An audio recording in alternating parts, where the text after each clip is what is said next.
How does one strip of land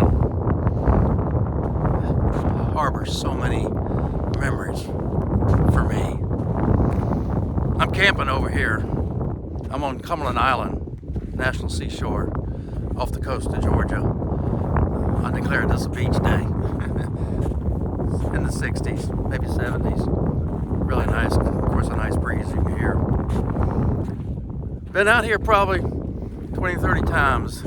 Most of Cumberland became a national park in 1972, and I made my first trip out here in March of 77. Came back in February, celebrated my 30th birthday out here. It was so cold, there was ice on puddles in the road. It was a really cold trip, but it was a meaningful one. Discovered a lot about prayer, was contemplating leaving my job in Macon and packing up wife and kids, and we later that summer moved to DC. My 40th came back out here, made a solo backpacking trip. Has lots of good memories to that one. By my 50th, I was newly separated, and I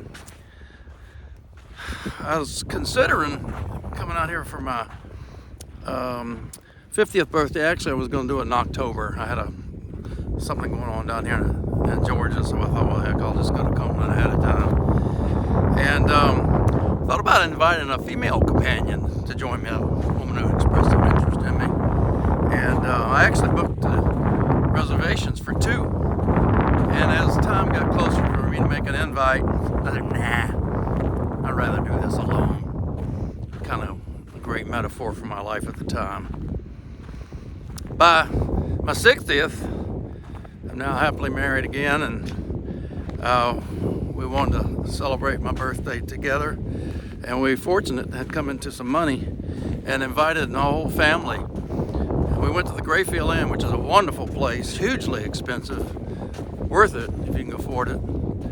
And there were 17 of us, my children, spouse, partner, my brother or sister, their spouses, their kids if they wanted to come. Most of them got here. And my cousin, Ben and Christine, they joined us. Had a great weekend. Mom came, bless her heart. She took sick, and by the time she got back to her independent living apartment, she just couldn't handle it anymore and went into assisted living, died a few years after that.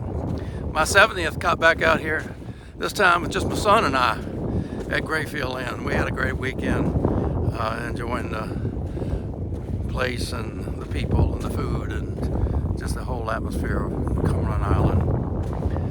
So,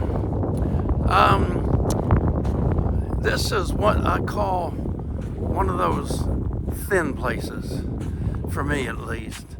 It's the place where the distance between the spiritual and the physical world are at their thinnest. And it really holds that for me.